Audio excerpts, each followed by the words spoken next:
네, 반갑습니다. 반갑습니다. 네네. 우선 이 재선 당선되신 거 축하드립니다. 이번 그 강서 지역에서 김태우 미래통합당 후보도 좀 만만치 않았다는 평가가 있습니다. 네, 네. 선거 치른 소감 일단 부탁드립니다. 네, 만만치 않은 후보더라고요. 당의 공천을 김태우 후보가 그 당의 공천을 받아가지고 온 지 한 60여일이 채 안 된 네. 상황에 선거를 치렀는데 그분의 득표율을 보니까 42%예요. 오, 4년 전에 김성태 의원이 받았던 득표율이 45%인데 비하면 네. 짧은 기간 내에 만만치 않은 음, 세를 보여준 거죠. 그래서 강서구 전체는 몰라도 강서 울구만큼은 좀 험지구나 이런 생각을 새롭게 하게 됐어요. 저는 4년 전에 도전했다가 주민들의 신임을 받지 못해서 참 안타깝고 또 그 때문에 많이 괴롭기도 했는데 이제 주민의 신임을 다시 받아서 그것이 무엇보다도 기쁩니다.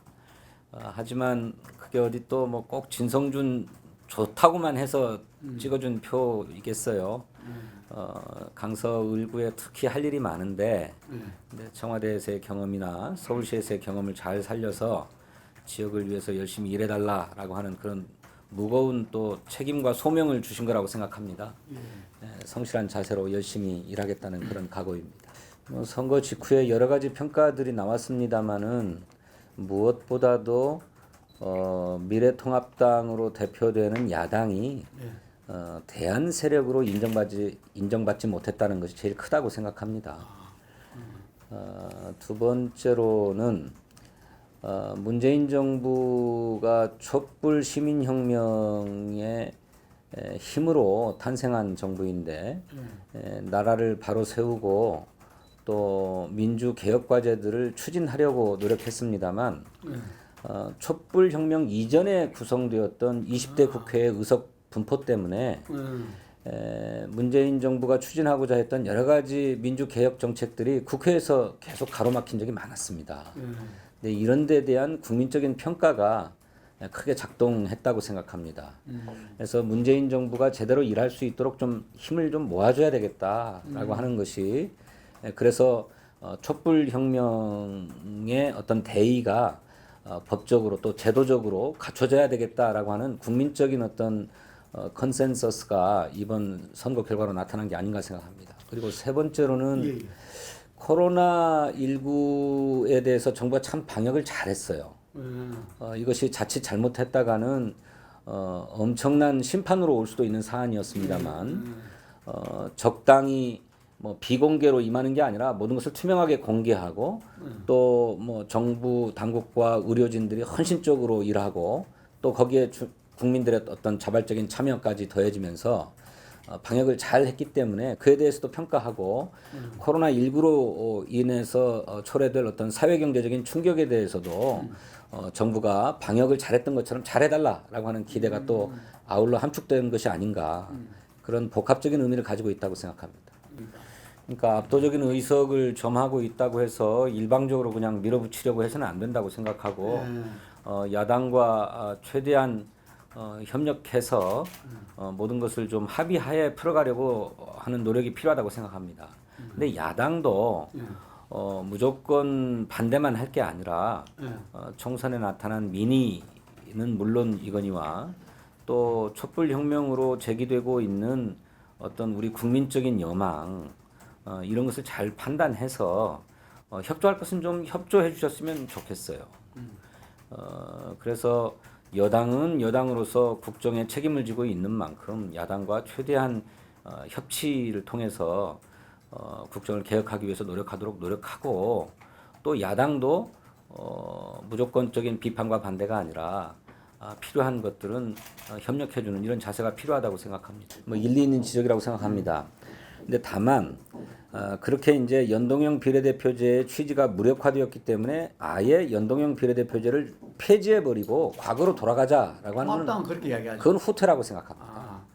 애시당초 연동형 비례대표제를 도입하게 되었던 배경이 국민의 정치적 의사와 국회의 의석 분포가 일치하지 않는다라고 하는 비례성의 문제 때문에 도입되게 됐던 것 아닙니까? 그러니 그 비례성을 살려야 된다라고 하는 취지는 계속 이어가야 된다고 생각해요. 근데 다만 이것을 우회하고 돌파하기 위해서 위성 정당을 만들어 가지고 국민으로 하여금 혼란스럽게 만든 것이 문제 아닙니까? 그리고 또 정직하게 선거를 치르지 못했던 거죠. 그러니 위성 정당의 어떤 창당이나 출연을 금지하는 조항을 분명하게 해서 그 위원이라고 했던데. 아닙니다. 그때도 검토했다던데. 아니 왜 위원이겠습니까? 왜 위원이겠습니까? 그 오히려 헌법은 비례성의 원칙을 살려가도록 규정하고 있습니다. 예. 근데 이 비례성을 살려가기 위해서 연동형 비례대표제를 일부 도입했는데 그것이 자칫 거대 정당의 의석을 이렇게 잠식하는 효과가 발생할 수 있기 때문에 위성 정당을 만들었던 거잖아요. 예. 위성 정당을 금지할 수 있는 지혜를 짜내도록 하고 더 근본적으로는 오히려 비례 의석이 좀 늘어나야 되죠. 아, 예, 예. 비례 의석을 그냥 묶어둔 채로 뭐 조금밖에 늘리지 못했잖아요. 묶어둔 채로 그대로 묶었죠. 묶어둔 채로 그게 캡도 씌우고. 예, 연동형 비례대표제를 도입하자고 하니 그런 꼼수가 발생했다고 생각해요. 비례 의석이 좀 충분하다면 저는 그런 꼼수가 등장할 일이 없지 않았을까. 예, 뭐 말씀하신 대로 과거 국회가 그랬지요. 그래서 이제 지탄도 많이 받았던 건데, 근데 조금 이번에는 좀 양상이 다른 것 같습니다.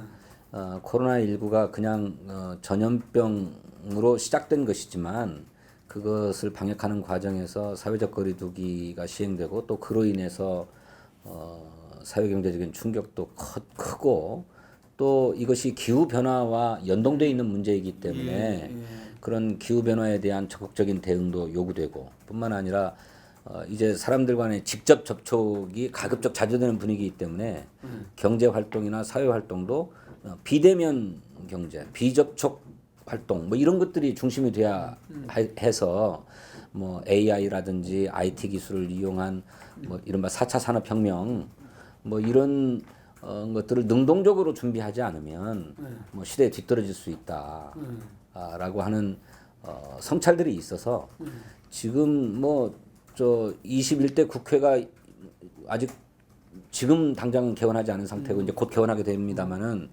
그 당선자 시절부터 수많은 공부 모임들이 막 나오고 있어요. 능동적으로 그런 변화된 시대를 맞기 위한 노력이라고 생각합니다. 조금 양상이 달라지지 않을까 그렇게 기대합니다. 그 둘 사이의 균형을 갖추는 일이 굉장히 중요하다고 생각합니다. 그렇게 이제 대통령의 국정 철학을 공유하고 있고 또 정부가 어떤 방향에서 국정을 이끌어 나가고자 하는지에 대해서 잘 알기 때문에 보다 좀 능동적이고 적극적으로 역할도 해야 된다고 생각해요. 그런데 그것이 무슨 청와대 출신들끼리의 어떤 폐쇄주의라거나 패권적 양상으로 나타나면 절대로 실패한다고 생각합니다. 자연스럽게 당 속에 녹아 들어가서 그런 일들이 자연스럽게 실현될 수 있도록 하는 일이 중요하죠. 그래서 청와대 출신들도 많이 당선되어 들어왔습니다만은 아직까지 단 한 번도 뭐 밥자리도 같이 한 적이 없습니다. 그래서 이제 각자의 위치에서 주어진 일을 성실하게 하자. 그런 거지 뭐 청와대 출신이라고 해서 함께 모여서 뭐 얘기 나누고 밥 먹고 뭐 그래서 무엇을 어떻게 해보자고 하고 이러다 보면 오히려 당내에 쓸데없는 분란이나 분열 양상 같은 것들을 야기할 수 있기 때문에 그렇게 하지 않는 게 좋겠다라고 하는 컨센서스가 있고요. 그래서 아까 말씀드린 대로 그러면서도 조용한 가운데에 정부의 어떤 국정 철학이 잘 실현될 수 있도록 능동적인 역할은 해야 된다 이렇게 생각합니다. 그래서 이제 저희가 청와대에 있을 때도 여야정 국정상설협의체라고 하는 것들을 조직해서 거기서 상시적으로 국정과제들을 논의하고 합의된 것들을 추진하고자 하는 틀을 만들고자 했습니다만 잘 안 됐죠. 저는 이것이 좀 뭐 야당이 워낙 뭐 무조건 반대했으니까. 그렇습니다. 그런데 이제 변화된 시대에 또 그리고 우리가 누구도 예측할 수 없는 포스트 코로나 시대의 양상들을 보자 그러면 좀 허심하게 머리를 맞댈 필요가 있다고 생각하거든요. 그것이 주로 원내 과제처럼 되어 있는데 아까 모두의 얘기했던 것처럼 김종인 비상대책위원장이 어떤 민주당의 노선 이상으로 어떤 그 복지적인 필요에 호응해 오신다든지 또 경제 민주화 조치에 호응해 오신다고 하면 저는 얼마든지 열릴 수 있다고 생각하고 오히려 당 대표급에서 그런 노력들 더 많이 해야 된다라고 생각합니다. 근데 이제 과거와 달리 과거에는 국회에서는 싸우더라도 돌아서서는 또 술자리도 같이 하고 밥자리도 같이 하면서 뭐 흔연하게 뭐 소통도 했다고 하는데 최근은 그러지 못하죠. 그렇죠. 근데 그걸 뭐 인위적으로 다시 그런 정치로 돌아가자고야 할 수 없습니다만 합리적인 토론 또 뭐 밀실 협상이 아닌 뭐 이른바 요정 정치가 아닌 합리적인 공론의 장에서의 토론과 협의 뭐 이런 자리는 많이 만들어져야 되겠다라고 생각하고. 근데 따지고 보면은 뭐 문 대통령은 자기 고집이 세다, 뭐 워낙 이 주관이 세서 뭐 이렇다지만 아까 말한 대로 협치를 위해서 많이 여러 가지를 만들고 시도했던 것 같아요. 그렇습니다. 끊임없이 제안했죠. 그럼 지금 야당이 좀 바뀌면은 상실 협의체가 본래 그 취지대로 좀 작동될 수도 있겠네요. 저는 그렇다고 생각합니다. 대통령은 열어놓고 사고하고 계시고요. 아니 그리고 여야의 어떤 철학이나 이념이나 뭐 정강 정책이 너무 달라서 합의할 수 없는 거라면 그건 그것대로 서로 경쟁하되 합의할 수 있는 것은 있잖아요. 그렇죠. 그걸 도출해서 합의 가능한 것들만 실현해 나가도 우리 정치의 모습이 많이 바뀌겠죠. 뭐 가장 뭐 중요하게는 이제 코로나가 끼친 사회경제적 충격을 잘 극복하는 일이라고 생각합니다. 근데 그런 과정에서 우리가 IMF 외환 위기를 극복하는 과정에서 IT 강국, 문화 강국의 토대를 만들 수 있었고 그것이 그 뒤에 대한민국의 번영을 이끌어 온 것이지만 저는 코로나 위기도 그런 기회가 될 수 있다고 생각해요. 근데 한편으로는 그 때문에 사회 경제적인 양극화는 심해졌지 않습니까? 그렇죠. 이거를 잘 경계하면서 또 다른 기회를 만들어내는 것이 문재인 정부의 가장 큰 과제라고 생각합니다. 이것을 잘하지 못하면 저는 똑같이 참여정부 말기와 같은 평가를 들을 수도 있다. 그래서 전국민 고용보험제 기초를 딱 놓겠다고 하신 것 같아요. 그러니까요. 그래서 정부가 한국판 뉴딜을 내놓으면서 코로나 극복에 어떤 큰 프레임을 제시했는데 이것이 비단 무슨 경제 성장 전략으로만 이해되면 안 된다. 미국의 뉴딜도 공공사업을 창출해서 유효 수요를 키웠고 또 동시에는 그렇게 사회 안전망을 튼튼하게 갖추어서 그렇죠. 어떤 뭐 미국식 복지의 기틀을 놨었는데 우리도 역시나 마찬가지다.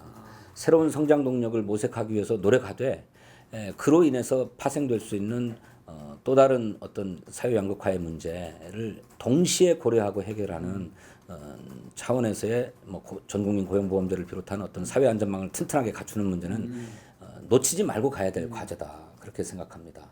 이제 다행히 문재인 대통령은 선거 시기에 소득주도 성장론을 제기하고 그 집권 1년 차부터 그걸 실현해 오려고 했는데 저는 그 철학이 여전히 유지되고 있다고 생각해요. 그것이 너무 속도가 빨라가지고 부작용도 나타났다고 생각합니다만은 이것을 우리가 좀 잘 극복해 나가면 이것이 또 다른 스탠더드가 될 거다. 그러면 그런 사회 안전망을 갖추는 동시에 새로운 성장 동력을 발굴하는 그 두 마리 토끼를 함께 잡는 과제를 실현해 나갈 수 있다고 생각합니다. 복지국가에 한 발 더 나가게 되는 거예요. 예, 그렇죠. 예. 말하자면. 예, 그렇게도 나가야 되고 또 이제 새로운 성장 동력을 발굴하기 위한 노력도 해야 되는 거고. 그 윤미향 당선인의 일부 소명을 들어보면 언론에 제기되는 의혹과는 전혀 상반된 얘기고 아무 문제가 없다는 것입니다. 물론 정의기억연대에서 회계가 좀 부실했던 것은 뭐 틀림없는 사실인 것 같아요. 근데 이 회계 부실의 문제가 저희들이 살펴본 바에 의하면 정부의 회계 기준이 그랬기 때문에 불가피하게 발생한 측면도 있고 또 정의기억연대가 갖고 있는 조직적 한계 때문에 그랬던 것도 있는 것으로 보입니다. 근데 이것은 아직 언론이 제기하고 있는 의혹과 정의기억연대나 윤미향 당선인이 해명하고 있는 바가 서로 많이 다르기 때문에 사실관계가 특정될 필요는 있겠다. 그런데 이 사실관계를 특정하는 일이 당의 자체 조사로 특정이 되는가, 사실관계 확인이 되는가, 오히려 뭐 정부 기관이라든지 뭐 검찰 수사라든지 이렇게 제3의 기관에서 확인되어야 비로소 사실관계를 특정할 수 있는 게 아니겠나 싶은 겁니다. 그래서 이 사실관계가 확인되면 당의 입장을 세우겠다는 것이니 막 너무 지금 당장 드러난 뭐 언론에서 제기하고 있는 또는 언론뿐만 아니라 불순한 의도를 갖고 제기하고 있는 사람들의 어떤 문제 제기만 가지고 당이 정치적 판단을 할 시기는 지금은 아니다라고 생각합니다. 지켜봐야 되겠네요. 그러니까 이제 핵심은 정부가 얘기하는 이른바 국고보조금이나 또는 기부금의 공시제도에서 서류상에 또는 장부상에 부실 기재가 있는 것만 가지고 그들이 어떤 무슨 불순한 의도와 목적을 가지고 개인적으로 횡령을 했다거나 착복을 했다거나 유용했다거나 하면 문제지만 아직 없다? 뭐 횡령, 착복, 유용이라고 볼 수 있는 것은 없다는 겁니다. 본인도 없다 그러고. 물론입니다. 그리고 그것은 본인이 자료를 잘 갖추어서 소명하겠다고 하고 있습니다. 그러니 그 소명을 들어보고 판단할 문제다.